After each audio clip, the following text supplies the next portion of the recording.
इधर सोनीपत में बीजेपी की ओर से आयोजित संत रविदास कलश वंदन यात्रा में शिक्षा मंत्री महिपाल ढांडा ने शिरकत की। वाराणसी की पावन मिट्टी से भरे कलश का विधिवत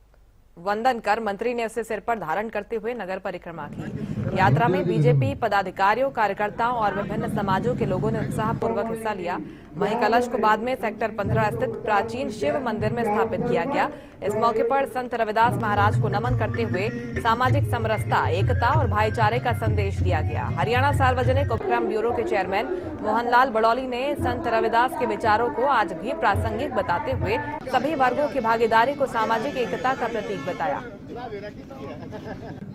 संत शिरोमणि रविदास जी महाराज की जो धरा से काशी विश्वनाथ से जो वहाँ की मिट्टी आई है और आज सोनीपत स्वर्णप्रस्थ की जो प्राचीन धरा है, आज हमारे सरकार के शिक्षा मंत्री महिपाल ढांडा जी के नेतृत्व में भारतीय जनता पार्टी के कार्यकर्ता और सभी समाज के लोगों ने जिस प्रकार से संत शिरोमणि रविदास जी को याद किया है और जिस प्रकार से काशी के राजा जब संत शिरोमणि रविदास जी महाराज के चरणों में बैठ के अपने शासन व्यवस्था को चलाने का काम करते थे, उसी प्रकार से आज वर्तमान के प्रधानमंत्री नरेंद्र मोदी जी भी इस देश को विकसित राष्ट्र बनाने के लिए और जो भारत के लिए जो गुलामी का दौर रहा था उस समय जो जिस प्रकार की एक धारणाएं बना दी, ये छुआछूत यहाँ पर है, लेकिन जिस प्रकार से लोकप्रिय प्रधानमंत्री नरेंद्र मोदी जी ने कुंभ के समय में भी जो सफाई कर्मचारियों के चरण धोकर जो संदेश दिया था और आज बहुत बड़ा संदेश संत शिरोमणि रविदास जी की जो 650वीं जयंती ये पूरे देश में मनेगी और एक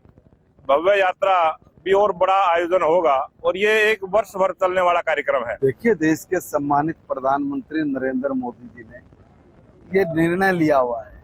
कि हमने अपने देश के प्रति सच्ची ईमानदारी और निष्ठा के साथ सेवा करनी है और इसी भाव को जागृत रखते हुए उन्होंने तय किया कि ये देश साधु संतों का देश है, ये देश तपस्वियों का, तप करने वाले लोगों का देश है। इस देश के लोगों ने इतना तप किया है, इतना ज्ञान अर्जित किया है कि यही के व्यक्ति कह पाने में सक्षम हुए हैं कि हम ब्रह्मास्मि, मैं ब्रह्म हूँ। ये सिद्ध भी करके यहाँ के तपस्वियों ने, ज्ञानियों ने, साधु संतों ने करके दिखाया। जब इतना तपस्वियों का, इतना साधु संतों के आशीर्वाद से भरा हुआ देश ये पिछड़ क्यों गया, इसका कारण क्या रहा? और इसका कारण ये रहा कि हमने अपने संतों के, महापुरुषों के आदर्शों को भुला दिया, उनकी शिक्षाओं पर अमल नहीं किया और राजनीतिक स्वार्थ में आके अपने उल्लू